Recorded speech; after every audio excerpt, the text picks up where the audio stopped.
तो आज हम पढ़ने वाले हैं rise in nationalism in Europe, यानी कि यूरोप में राष्ट्रीयवाद का उदय। ठीक है, तो एक पेंटिंग है, जिस पेंटिंग को हम देखेंगे, ये एक पेंटिंग है जिसको ड्रॉ किया गया था फ्रेडरिक सोरियो के द्वारा 1848 में। कब ड्रॉ किया गया था?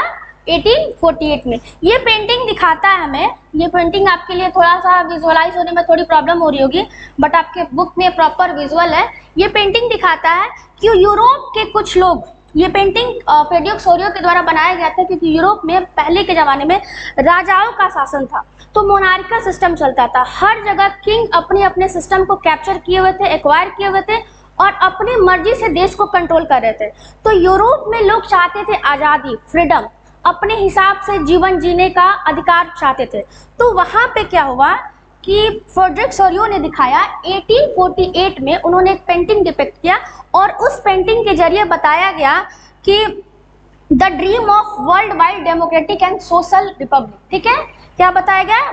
डेमोक्रेटिक एंड सोशल रिपब्लिक, यानी कि ये पेंटिंग बताता है कि कैसे हम पूरी कंट्री को एक अलग दुनिया में ले जा सकते हैं, एक डेमोक्रेटिक कंट्री, एक सोशलिस्ट कंट्री की तरफ ले जा सकते हैं।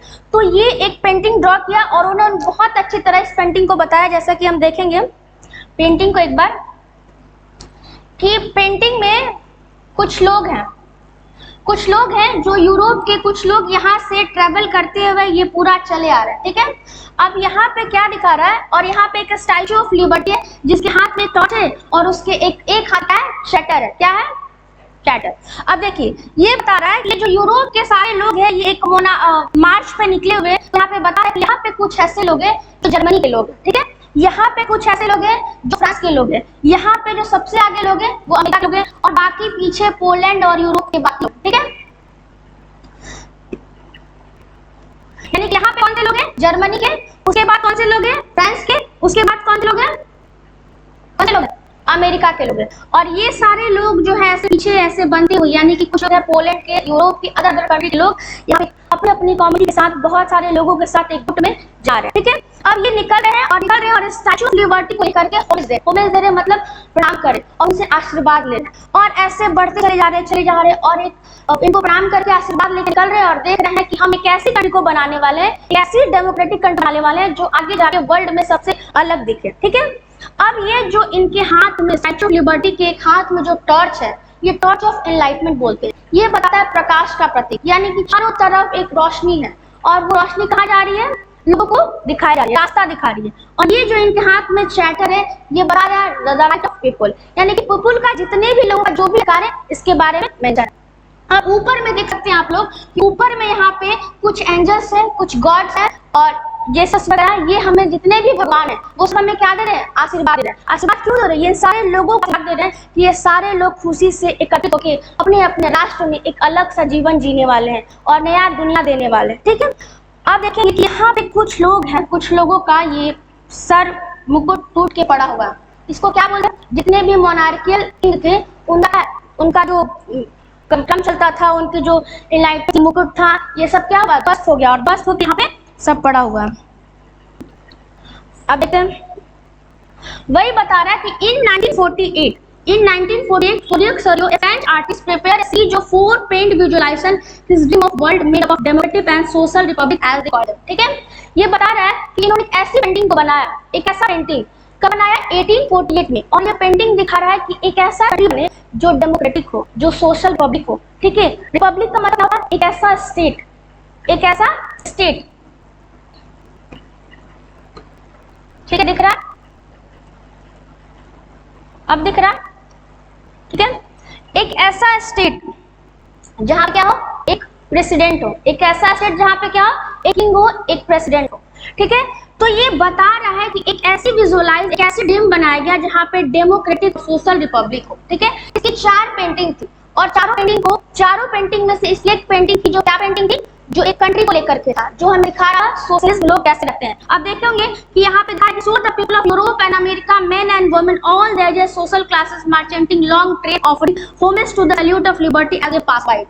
यानी कि जितने भी लोग थे वो एक सीरीज बना करके सारे यूरोप के कंट्री जो भी पास हो रहे थे वो धीरे धीरे पास हो रहे थे और सारे मेन सारे वुमेन एक कम्युनिटी बना के, एकजुट बना के वहां से गुजर रहे थे और होमेज किसको दे रहे थे? स्टैचू ऑफ लिबर्टी को। ठीक है, अब देखते हैं यहाँ पे कि here you can recognize the torch of enlightenment, see your one hand and shatter of the right of men other।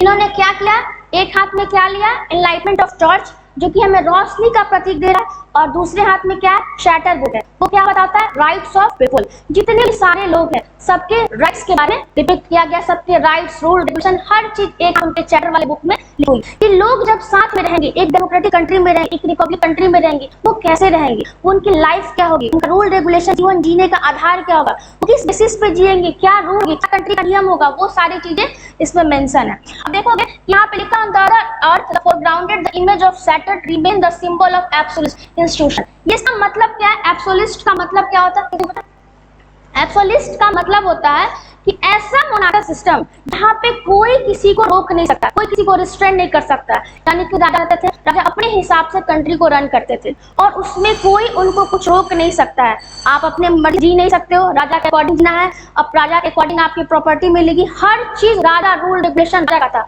उसको बोलते हैं मोनार्किकल सिस्टम। उसमें एक्सटर्नल कोई भी बॉडीज जाकर के इंटरवेन नहीं कर सकती थी और अपने फ्रीडम के लिए बात नहीं कर सकती थी। देखिए आपकी बुक में मेंशन है एब्सोल्यूट, मतलब कि लिटरली गवर्नमेंट और system rule by that no strength on the power of exercise. यानी कि कोई भी ऐसा गवर्नमेंट जिसपे मोनार्किकल सिस्टम का एक ऐसा गवर्नमेंट जिसपे कोई भी एक्सटर्नल बॉडी या कोई एक्सटर्नल इंसान उसको जाकर के तोड़ नहीं सकता, यानी कि रोक नहीं सकता। ठीक है, इस तरीके से मोनार्किकल सिस्टम था कि इस तरीके से उन लोगों ने कैप्चर करके रखा था कि हम कोई भी इंसान मोनार्किकल सिस्टम को तोड़ नहीं सकते। वहां की जो भी रूल रेगुलेशन होगी वो राजा के हिसाब से होगी। देखो यहाँ पे in history the term refers to a form of monarchical government that was centralised, militarised and republic. मतलब कि कोई भी मिलिट्री फॉर्म गवर्नमेंट है, जैसे कि अभी हाल में पाकिस्तान में आप पढ़ोगे कि पाकिस्तान में पहले मिलिट्री का सन है, तो वहां पे भी हम मिलिट्री को जाकर के तोड़ नहीं सकते। कोई नॉन पीपल, आम आदमी वहां पे जाके अपने अकॉर्डिंग रूल नहीं बनाता, ठीक है, क्योंकि डेमोक्रेटिक का हनन होता है, डेमोक्रेटिक कंट्री नहीं है। अब मिलिट्री हो गया, मोनार्की हो गया, मोनार्कियल में भी राजा अपने ही हिसाब से जो मन करेगा सारे रूल रेगुलेशन बनाएगा, लोगों के हित के लिए काम करेगा, लोगों को खत्म करेगा, वो जो करेगा वो खुद के हिसाब से करेगा, कोई गवर्नमेंट उसमें पार्टिसिपेट नहीं कर सकती थी। अब देखो in Sorrieu utopian vision the people of the world are ground and distinct nation identified through the flag and nation of the costume. ये बता रहा है, इसमें सोरियो ने एक पेंटिंग बनाया जो एक काल्पनिक दुनिया की तरफ ले गया। कौन सी दुनिया, काल्पनिक दुनिया। अब ये यूटोपियन का मतलब होता है एक फ्रिक्शन वाली दुनिया, एक काल्पनिक दुनिया। जैसे कि मान लो आज मैं बोलूं कि मैं इस देश की पूरी करोड़पति इंसान हूं, तो ये मेरे लिए क्या हो गया, काल्पनिक है।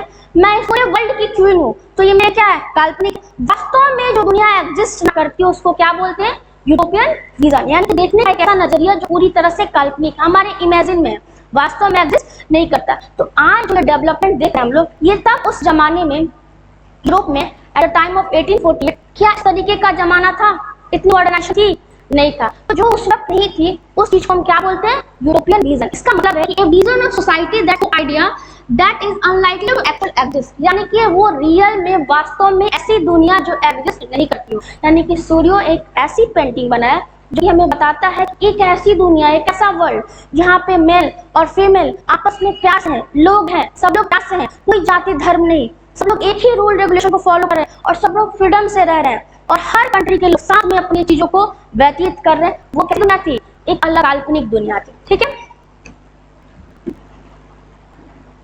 अब देखो यहाँ पे लिखा है कि France identified by the revolutionary colour just reach the यानी कि बताया जा रहा है कि फ्रांस था, फ्रांस सबसे पहले था। क्यों था, क्योंकि यहाँ पे फ्रांस धीरे धीरे नेशनलाइज हो रही थी। ठीक है, उससे पहले क्या था कि स्विट्जरलैंड था वो नेशनलाइज हो चुका था। अब यहाँ पे लिखा हुआ है कि द टाइम व्हेन सूर्यो created the image the German people did not at exit United nation, यानी कि वो जो पेंटिंग बना था, बीच में जो जर्मन लोग हैं, जर्मनी है, फिर क्या है, फ्रांस है, फिर अमेरिका है। तो वो जो जर्मन पीपल जो दिख रहे थे बीच में, यहाँ पे कौन थे बीच में पेंटिंग में, जर्मन, उसके पहले कौन थे, फ्रांस, और उसके पहले अमेरिका, ठीक है, बाकी बाद में थे। तो ये जो जर्मन पीपल थे, जो जर्मनी से थे, क्या वो रियल में एग्जिस्ट करते थे उस टाइम पे? तो ये जब पेंटिंग बनी थी तो उस टाइम पे कोई भी जर्मन पीपल एग्जिस्ट नहीं करता था। अब देखो वहां पे सिर्फ क्या था कि in 1948 to unify the numerous German speaking participation in the nation under the democratic constitution, यानी कि सिर्फ जर्मन स्पीकिंग यानी कि जर्मन बोलने वाले लोग एग्जिस्ट करते थे। ठीक है, और वो छोटे छोटे हिस्सों में बटे हुए थे। यानी यूरोप में उस टाइम पे 1848 टाइम पे जर्मन नाम का कोई ऐसा स्टेट नहीं था। कुछ ऐसे लोग थे जो जर्मन बोलते थे, उनको छोटे छोटे हिस्सों में बांटा गया था। ठीक है, अब कौन सा हिस्सा था? देखो यहाँ पे लिखा हुआ है German people like people of Austria like kingdom of two Sicilia और लोम्बार्डी, पोलैंड, इंग्लैंड, ये जो बीच बीच के लोग थे उसमें कुछ जर्मन बोलते थे, वो लोग काउंट किया गया। अब देखो इसमें पढ़ेंगे हम कि this chapter will deal with many issues visualise of Sorrieu. जैसा कि फिगर में हमने देखा तो ये चैप्टर डील करता है बहुत सारे इशूज से जो फिगर में वास्तव में ऐसा कुछ नहीं था, तो बहुत सारे इशू थे। तो देखते हैं कि the end of result this changes were emerge nation state in the place of multinational dynastic empire of Europe. अब तो इस पूरे इस बुक में तीन चीजें बहुत इंपॉर्टेंट है। पहला क्या है? नेशन। क्या है? दिख नहीं रहा, पहला क्या है? नेशन। दूसरा क्या है? स्टेट। और तीसरा क्या है? National state. अब इसका मतलब क्या होता है पता है? स्टेट का मतलब होता है जैसे कि मेरा ये जगह है, मेरा ये सिटी है बहुत बड़ा, और इसके जगह का क्या है? हम राजा हैं, हम राज करते हैं। तो ये पूरी जगह, ये पूरी जितनी दूर में ये सिटी फैली हुई है, ये पूरा सिटी क्या है? मेरे अंडर में आता है। यानी कि जब हम कोई जमीन से जुड़ी हुई बात को करते हैं, टेरिटोरियल रीजन पे बात करते हैं, कोई रीजन से जुड़ा हुआ बात करते हैं, उसको क्या बोलते हैं? स्टेट। भारत एक क्या है? स्टेट है। भारत भी क्या है? स्टेट है, क्योंकि भारत की भी एक बाउंड्री लाइन है। बाउंड्री लाइन में जो सेंट्रल गवर्नमेंट है वो उसका राजा है ना। जैसे कि अभी हमारे पीएम है, तो पीएम है और ये पूरा भारत है। ये भारत जितने भी बाउंड्री लाइन को कैप्चर कर रही है वो हो गया हमारा स्टेट, और उस स्टेट का एक राजा हो गया वो जो राज कर रहा है। तो ये स्टेट का कॉन्सेप्ट क्लियर हुआ। स्टेट किस चीज से डील कर रहा है? रीजन से, यानी कि कोई एक प्लेस जिसका कोई एरिया है, कोई बाउंड्री है, ठीक है, और उसमें एक राजा है। जैसे कि हम है, हम इस पूरे जगह को एक्वायर किए हुए हैं, इस पूरे कमरे को एक्वायर किए हैं, या फिर इस पूरे सिटी को एक्वायर किए हैं, तो हम वहां क्या हुए? किंग हुए। ठीक उसी तरह से नेशन। नेशन एक ऐसी चीज है जहाँ पे हम लोगों का हिस्ट्री सिमिलर हो, हमारी कल्चर सिमिलर हो, हमारी पास्ट की कुछ चीजें सिमिलर हो, हमारी इथनिक वैल्यू सिमिलर हो। अब मान लो कि कल्चर है, ये पूरा इंडिया है, पूरे इंडिया में क्या कल्चर डिफरेंस है? थोड़े थोड़े डिफरेंस है, बट कहीं ना कहीं फेस्टिवल वगैरह सब सेम जैसे मनते हैं। थोड़े थोड़े कल्चर करने का तरीका अलग है, अलग अलग टाइप के लोग हैं। क्या हमारी हिस्ट्री पूरे भारत के लोगों की सेम है? सबकी हिस्ट्री सेम है। क्यों? ब्रिटिश जब आए थे तो पहले के लोगों के लिए भी वही हिस्ट्री, हमारे लिए भी यही है, और आने वाले फ्यूचर में वही हिस्ट्री होगी। तो हिस्ट्री क्या है? सेम है। तो वैसा नेशन जिसके अंदर रहने वाले हर एक इंसान के लिए अलग हिस्ट्री हो, शेयर कल्चर हो, शेयर्ड हिस्ट्री हो, शेयर बातें हो, शेयर कास्ट की चीजें हो, शेयर एथनिक वैल्यू हो, जो चीजें हम सब मिल बांट करके शेयर करके रहते हैं, वो क्या कहलाता है? नेशन। यानी नेशन किससे जुड़ा है? पीपुल से। किससे जुड़ा है? पीपुल, यानी कि लोग से। जब हम राष्ट्र की बात करते हैं, राष्ट्र में कौन आता है? लोग, ठीक है। और स्टेट में कौन सी क्या बातें आती है? कोई एक एरिया वाइज चीजें। अब नेशन स्टेट का मतलब क्या होता है? नेशन स्टेट का मतलब होता है वैसी जगह, एक ऐसी जगह जहाँ पे राष्ट्र भी आ रहा है, यानी कि स्टेट भी आ रहा है, और क्या आ रहा है? हमारा नेशन भी आ रहा है। यानी कि ऐसा जैसा कि भारत एक स्टेट है, भारत को हम कहते हैं कि यूनियन ऑफ स्टेट, राज्यों का संघ है, तो एक स्टेट है और एक नेशन भी है कि नहीं? पूरे वर्ल्ड वाइड में देखो तो भारत एक कंट्री, एक नेशन है। अब देखते हैं, अब इस चैप्टर को शुरू करते हैं, the French revolution and the idea of the nation. यानी कि 9th क्लास में प्रीवियस चैप्टर में हम पढ़ चुके हैं फ्रेंच रिवॉल्यूशन। फ्रेंच रिवॉल्यूशन में क्या क्या हुई थी, सब कहानी सबको पता है। अब देखो, first clear expression of the nationalism came with the French revolution 1789। यानी कि 1789 में क्या होता है? फ्रांस में फ्रेंच रिवॉल्यूशन होता है। उसी पे आधारित है कि फ्रांस में कैसे रिवॉल्यूशन हुआ, कैसे लोग अपने लिए, अपने हक के लिए लड़ने लगे, और लड़ते लड़ते कैसे लोग नेशन की तरफ जाए, एक राष्ट्र के निर्माण किया। उन सब के बारे में इस चैप्टर में पढ़ेंगे। तो France, as you would remember, was full fledged territorial state. France क्या था? एक फुल फ्लेज्ड टेरिटोरियल स्टेट था। कैसे? अब देखो यहाँ पे, मान लो यहाँ पे दिख रहा है, यहाँ पे दिख रहा है फ्रांस है, दिख रहा है फ्रांस है। अब ये फ्रांस है, और फ्रांस मान लो कि स्विट्जरलैंड के कुछ एरिया को कैप्चर कर लेता है, स्मॉल स्टेट को कैप्चर कर लेता है, तो ये क्या कहलाएगा, एक फुल फ्लेज टेरिटोरियल स्टेट कहलाएगा। क्यों? क्योंकि ये स्टेट का मतलब क्या, जब हम किसी बाउंड्री से रिलेट करते हैं, जब हम कोई प्लेस से रिलेट करते हैं। तो फ्रांस क्या कर रहा था, फ्रांस स्विट्जरलैंड को कंट्रोल कर लिया, कुछ हिस्से को कंट्रोल कर लिया, तो हम कहेंगे कि ये पूरा हिस्सा क्या हो गया, फ्रांस का हो गया, कहेंगे ना। तो जब पूरा हिस्सा फ्रांस का हो गया मतलब क्या किया, एक ऐसी जगह, एक फुल फ्लेज टेरिटोरियल स्टेट का मतलब होता है एक ऐसी जगह जहां तक हम एक्वायर करते जाएं, जहां तक उसको कैप्चर करते जाएं, जो हमारे अंडर में आ जाए, वो कहलाता है टेरिटोरियल स्टेट। ठीक है, तो फ्रेंच क्या था उस वक्त में, एक टेरिटोरियल स्टेट था, नेशन नहीं बना था। ठीक है,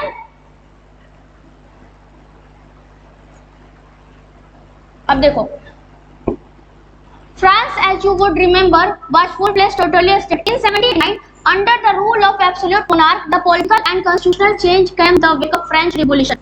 यानी कि पहले यहाँ क्या था, मोनार्किकल सिस्टम था। अब मोनार्किकल सिस्टम के हम लोग प्रीवियस चैप्टर में पढ़े हैं कि मोनार्किकल सिस्टम से हम किधर आते हैं, कॉन्स्टिट्यूशनल बॉडीज की तरफ आते हैं। यानी कि राजा तो होगा, लेकिन वो राजा किसके हिसाब से चलेगा, एक कॉन्स्टिट्यूशनल बॉडी की तरह चलेगा, एक संवैधानिक रूप से संविधान के हिसाब से चलेगा और लोगों के लिए काम करेगा। अब देखो हुआ क्या कि यहाँ पे ट्रांसफर किया गया सॉवरेनिटी को from the monarchial to body of French citizen. यानी कि जहाँ पे मोनार्कियल सिस्टम था, राजा का था। अब हम लोग प्रीवियस चैप्टर में पढ़े थे कि 3 स्टेट थे, फर्स्ट, सेकंड और थर्ड। फर्स्ट स्टेट में कौन आते थे, क्लर्जी आते थे, दूसरे में कौन आते थे, नोबेलिटी आते थे, और तीसरे में कौन आते थे, जो जेंडर पीपल थे, आम आदमी थे। तो ये लोग राज करते थे वहां से, यानी कि कहां से, मोनार्कियल सिस्टम से कॉन्स्टिट्यूशनल बॉडी तक के जाने के सफर को बोलते हैं फ्रेंच रिवॉल्यूशन। यानी कि अचानक लोगों के अंदर क्या हुआ, भगदड़ मच गया, भीड़ उमड़ गया, लोग सोचने लगे कि नहीं अभी हम क्या करेंगे, अपने राज्य को, अपने फ्रांस को क्या करेगा, नेशन स्टेट बना के रखेंगे, ये राजा वाला राष्ट्र सिस्टम को खत्म करेंगे। तो वहां से जर्नी शुरू होती है 1789 से और लोगों तक पहुंचती है और मोनार्कियल पावर को कहां तक ले जाते हैं, मोनार्कियल पावर को खींच करके हम ले जाते हैं कॉन्स्टिट्यूशनल बॉडी तक। तो यहाँ पे देखोगे कि मोनार्कियल सिस्टम को खत्म करके फ्रेंच रिवॉल्यूशन में सॉवरेनिटी लाया गया। सॉवरेनिटी का मतलब होता है कि एक ऐसा राज्य, एक ऐसा देश जहाँ पे हम रूल करते हैं, तो हम ही बताएंगे इसके अंडर में क्या होगा, किसी तीसरे का इंटरप्शन हमारी कंट्री में होगा, उसको हम बोलते हैं सॉवरेन। ठीक है, वैसी कंट्री को सॉवरेन कंट्री बोलते हैं। तो सॉवरेनिटी लाए, यानी कि हमारा कंट्री, इसमें हम डील कर रहे हैं, हम रूल कर रहे हैं, इसमें किसी का पार्टिसिपेशन नहीं होगा, लेकिन कॉन्स्टिट्यूशन के हिसाब से अब काम होगी, लोगों के हिसाब से बातें सुनी जाएंगी, लोगों के हिसाब से काम होगा। ठीक है, तो जो भी मोनार्किकल सिस्टम था उसको खत्म कर दिया गया। अब देखते हैं, from the very beginning French revolution introduced various major and practice that could create a sense of collective identity among the French people. यानी कि वहां पे क्या किया गया, मोनार्किकल सिस्टम से हट के एक कलेक्टिव आइडेंटिटी को इंट्रोड्यूस किया गया। यहाँ पे पहले राजा अपने हिसाब से लोगों को शोषण करता था। फर्स्ट क्लास वाले को कुछ नहीं होता था, सेकंड क्लास वाले को कुछ होता था, लेकिन थर्ड क्लास वाले पे जाति की जाती थी, उन पे दबाव डाला जाता था, उनसे तमाम टैक्सेस लिए जाते थे। ठीक है, आप लोग पढ़े होंगे कि पहले हम लोग को हंगरी से अगर न्यूयॉर्क जाना था तो हम लोग हर एक जगह 10 प्रकार के टैक्स पे करते थे और हर एक स्टेट से गुजरने के लिए हम 5% टैक्स पे करते थे। तो वो सब चीजों को क्या किया गया, खत्म किया गया। जितने भी फार्मर्स थे, पीजेंट थे, छोटे लोग थे, उनसे जो हर बात पे टैक्स जाते थे उसको खत्म किया गया। यानी क्या इंट्रोड्यूस किया गया, एक कलेक्टिव आइडेंटिटी को इंट्रोड्यूस किया गया। ठीक है, अब हाँ एक ऐसा वर्ड लाया गया, द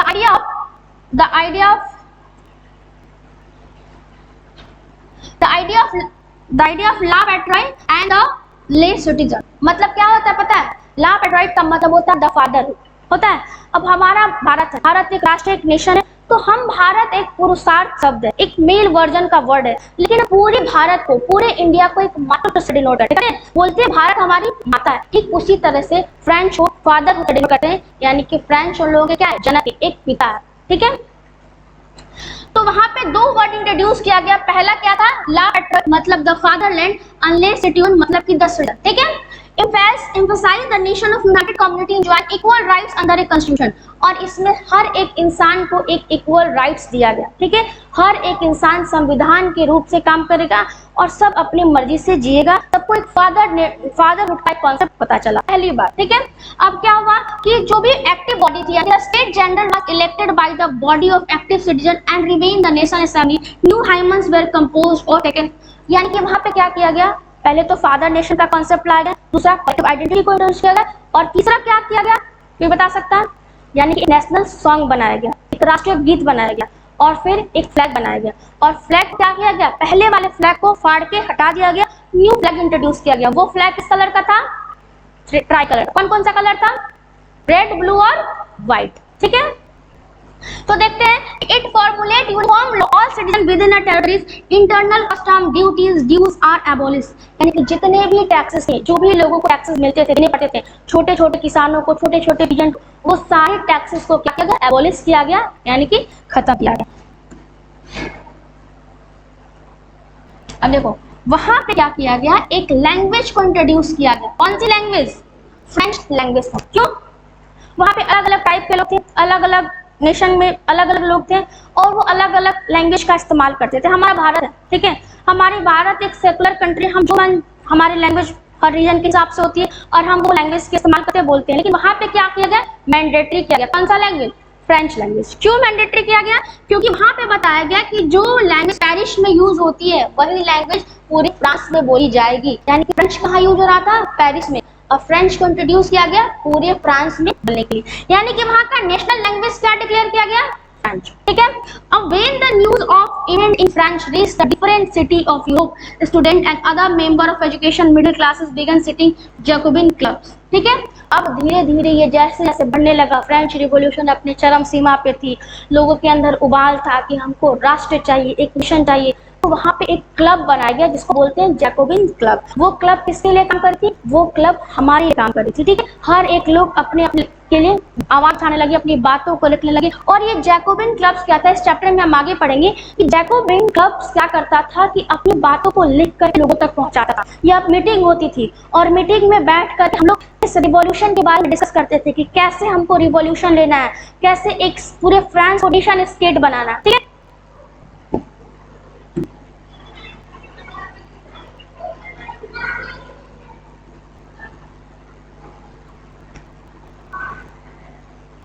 अब यहाँ पे क्या किया गया, यहाँ पे एक टेरिटोरियल इंट्रोड्यूस किया गया और पावर को कंट्रोल किया गया। यानी कि आपको याद होगा 1789 से 1799 तक क्या था, फ्रेंच रिवॉल्यूशन के लिए लड़ रहे थे।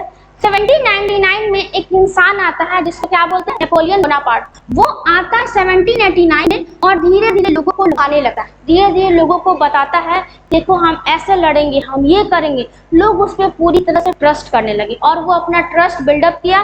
ट्रस्ट बिल्डअप करके क्या किया, 1799 में और 1804 में एक कोड को इंट्रोड्यूस किया। कौन सा कोड, कौन सा कोड, सिविल कोड। और वो सिविल कोड कब इंट्रोड्यूस किया गया, 1804 में। और ये कोड बताता है, लोगों को तो पहले लगा कि बहुत अच्छा काम कर रहा, हमारे लिए काम कर रहा, एक कोड इंट्रोड्यूस किया, और इस कोड के तहत सारे रूल रेगुलेशन लिखे गए थे, सारे राइट्स लिखे गए थे। और वही एक पहला ऐसा कोड है जो कि विश्व में पूरे वर्ल्ड वाइड पे पहली बार एक कोड इंट्रोड्यूस किया गया, जैसा कोड पूरे देश में कहीं नहीं था। आज जो भी देश है, जो भी कंट्री है, जो भी राइट्स की बातें करते हैं, वो सारे राइट्स हम कहाँ से लिए हैं, नेपोलियन कोड से। और इस नेपोलियन कोड को क्या बोलते हैं, सिविल कोड, ठीक है। और ये कब इंट्रोड्यूस किया गया, 1804। अब देखो यहाँ पे कहा कि यहाँ पे नेपोलियन कोड आया, यहाँ पे दिखाया गया कि all privilege based on birth establish equality before law and secure the right of property. यानी कि जिसकी जो प्रॉपर्टी है उस पे उसी इंसान का हक होगा, कोई तुमसे छीनने नहीं जाएगा। हर इंसान को क्या मिलेगा, इक्वल राइट्स, इक्वल ट्रीटमेंट मिलेगी, यानी कि फ्रीडम इक्वली रहेगी। कोई भी हो, वो बड़ा हो चाहे गरीब हो, बहुत रिच इंसान हो, बहुत अमीर हो, पॉलिटिशियन हो, उसके लिए सजा है। वो नॉर्मल पीपल के लिए, गरीब किसान के लिए भी सजा है। वो जितनी फ्रीडम से रहा है उतनी फ्रीडम से आप सब भी रहेंगे। समझ में आ रहा है, तो सबके लिए इक्वालिटी का ट्रीटमेंट किया गया और बेस्ड किया गया ऑन बर्थ। यानी कि आज हमारे कंट्री में जो ये बेस्ड ऑन बर्थ है, अगर हम भारत में जन्म लेते हैं तो हम यही के निवासी कहलाते हैं, तो हमको यही का सिटीजनशिप लेता है। हम सिटीजनशिप लेने की जरूरत नहीं पड़ती, हम किसी अदर कंट्री में जाते हैं तब सिटीजनशिप लेते हैं। तो वही चीजें कॉन्सेप्ट यहाँ पे डिक्लेयर क्या है, कौन किया, नेपोलियन बोनापार्ट ने दिया, बेस्ड किया गया बर्थ पे और एस्टेब्लिश किया गया इक्वालिटी बिफोर लॉ, यानी कानून के सामने हर इंसान बराबर होगा, हर इंसान की प्रॉपर्टी उसी प्रॉपर्टी कहलाएगी। This code was exported on the region under the French revolution, the Dutch republic in Switzerland, Italy, Germany, Napoleon simplified administration division, abolish the feudal system. यानी कि जितने भी कंट्री थे, ये जितने भी नाम मेंशन है इसमें, ये सबके फ्यूडल यूज, फ्यूडल सिस्टम, ये सबको क्या किया गया, रिमूव किया गया, ठीक है, एबॉलिश किया गया। अब ये होता क्या था कि जो भी जमींदार थे, ये फ्यूडल सिस्टम होता क्या कि जो भी जमींदार थे वो अपने एरिया में रहते थे और अपने एरिया से अपने किसान को बोलते थे कि ये लो जमीन, तुम इस पे खेती करो और तुम सब 1/3 हिस्सा मुझे दोगे, ये मैंडेटरी होता था। तो ये चीजें चलती थी, ठीक है। बाकी बात हम नेक्स्ट क्लास में करेंगे। Thank you all.